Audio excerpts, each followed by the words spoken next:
Manhattan District Attorney Alvin Bragg has filed a brief asking the judge in Bragg's case against incoming President Trump not to drop the case.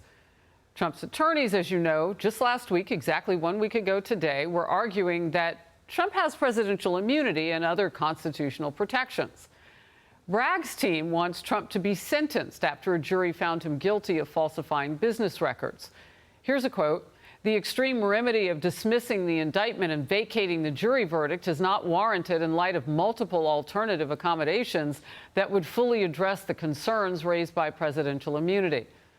One legal correspondent put it this way. It's not a surprise that the Manhattan DA's office is refusing to dismiss the case. But what is a surprise in these filings today is that in over 80 pages, they are telling Judge Merchan, look, the preservation of our verdict is important. And it shows you just how far they've gone in an attempt to preserve this jury verdict, which they think is fundamental to the constitutional value of the jury process.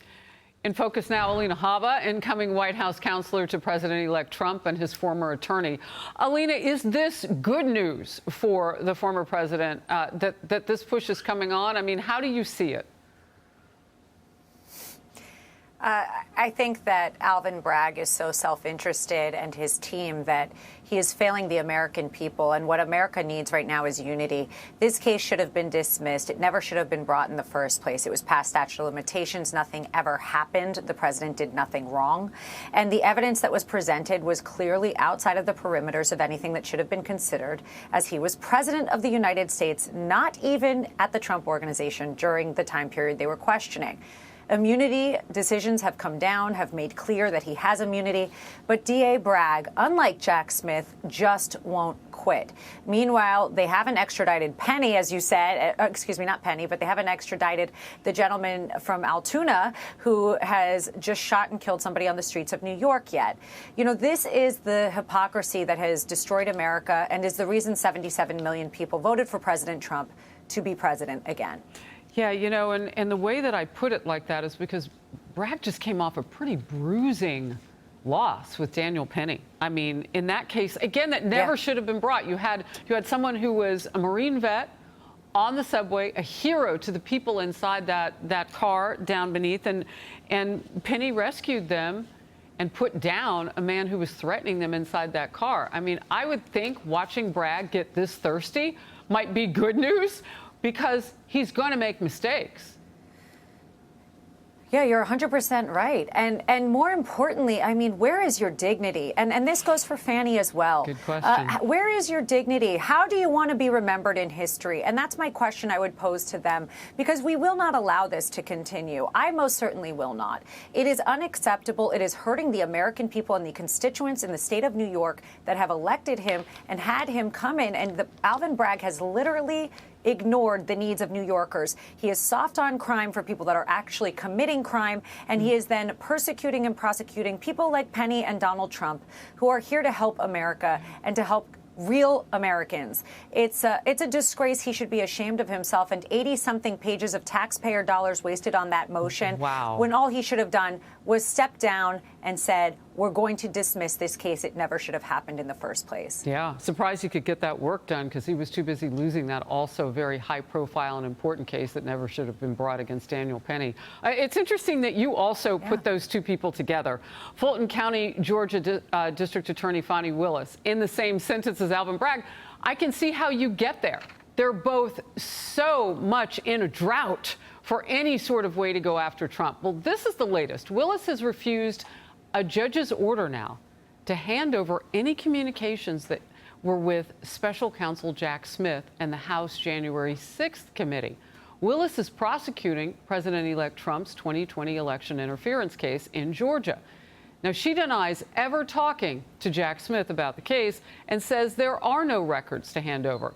Willis also claimed there are legal exemptions to justify withholding communications with the January 6th committee. A new piece argues this. Willis's refusal to hand over records suggests she is willing to clash with her critics on yet another front, even as she faces the possibility of disqualification from her own case. Jonathan Turley had something to say about this, about Trump's team asking a Georgia appeals court to throw out the case. Let's watch that. This entire case is leaking like a sieve, and it always has, because it was based on, in my view, a ridiculous RICO theory to get to the president. On top of that, you have Willis's own conduct and whether she should be removed from the case. So it's a big debate as to what will bring this case down. I just can't see, even if she was able to secure a conviction, that she would be able to sustain it on appeal. Well, Alina, the way I read this is she's kind of stuck in a sticky wicket, because if she turns over records, then that will cause people to think that there was some sort of conspiracy between her and Jack Smith against Donald Trump. Say it ain't so. You can't imagine that would be happening, could you?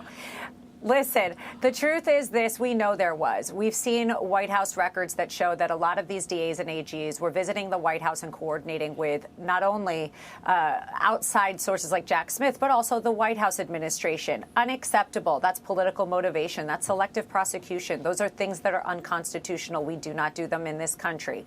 My message is the same for Fani. Do the right thing. You've embarrassed yourself enough. This case was a joke. It's a hoax. And we really need the American people to have what little faith they have restored in our justice system. And that starts with all of these hoaxes being dropped and them saying we respect the rule of law. We understand the presidency. We understand that maybe we were a little sideways, but now we're going to do the right thing for America, not for President Trump.